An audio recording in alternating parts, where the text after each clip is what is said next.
बोलेगा कि ये क्या पहनना है, ये क्या पहनना है, तो मतलब नेचुरली निकलेगा ना कि अपना काम करना. He called an uncle. बड़ा चल.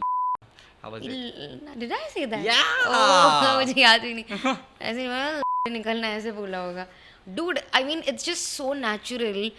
अब कोई लड़की चल रही है सड़क पे, कोई आदमी आके उस लड़की को बोलेगा कि ये क्या पहनना है, ये क्या पहनना है, तो मतलब नेचुरली निकलेगा ना कि अपना काम करना. अंकल मेरे मेरे मुंह से Yes. यही अब निकलता है, वो देख के ये बुढ़ा मेरे बीच में बहुत बोलता है.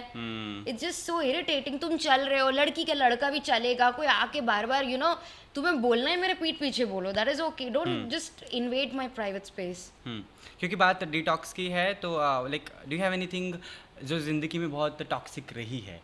इट कुड बी रिलेशनशिप्स और your trauma and anything. Me, I was a very toxic person. You yourself. Yeah, myself. क्योंकि बात डिटॉक्स की है तो like do you have anything जो जिंदगी में बहुत टॉक्सिक रही है? इट कुड बी रिलेशनशिप्स और your trauma and anything. Me, I was a very toxic person. You yourself. Yeah, myself. पता ही नहीं थी चीज़ें, मतलब because very toxic house hold, घर बहुत टॉक्सिक Yeah. था, पेरेंट्स टॉक्सिक थे, मोस्टली माई फादर. सो मतलब एवरीथिंग वी हमें पता ही नहीं था चीज़ें कैसे होती हैं, क्या होती है, लोगों से कैसे बिहेव करना है. So when I came to Bombay, I was a very toxic person, very self centered, toxic. You were right now you are not. You think of people now. नहीं, मतलब ये ऐसी चीज़ है, ये सब चीज़ें जो धीरे धीरे इंसान इम्प्रूव करता है. कोई भी बिल्कुल. परफेक्ट नहीं है. अभी एक गंदी आदत जाती है तो दूसरी आती है, ऐसे आपको लगे रहना है ज़िंदगी भर.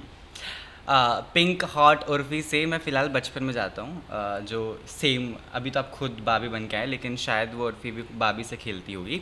वट काइंड ऑफ बचपन यू आर हैविंग?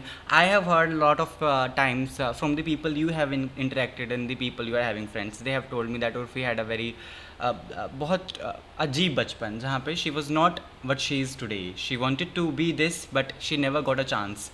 राइट. वो मॉल में कपड़े बदल लेती थी. राइट. और अलग ही अवतार आता था. फेसबुक पे फोटोज अपलोड करेगी तो डायरेक्टली पॉर्न वेबसाइट पे मिलेंगी वो photos. That particular thing to this. How have you been? It was not easy. मतलब अभी पर लाइफ में जो भी होता है ना, एक रीज़न की वजह से होता है. If you find a reason, अगर आप यही सोचोगे कि मेरे साथ ही ऐसा क्यों होता है, मेरे साथ ही ऐसा क्यों होता है, और you take that thing and convert it into something positive, तो जो भी कुछ हुआ मैं सोचती हूँ अच्छा ही हुआ.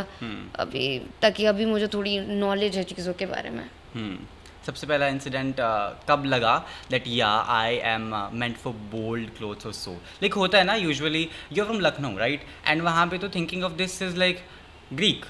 वहाँ के लोगों के लिए मतलब ऐसा कोई एक इंसिडेंट नहीं था. I have always been a very bold child, क्योंकि at the age well shy, थोड़ा भूला बिस्तरा जो बाद में बोल्ड ज़्यादा एज इन कपड़ों को लेकर. हाँ. क्योंकि और कुछ चीज़ें अलाउ नहीं होती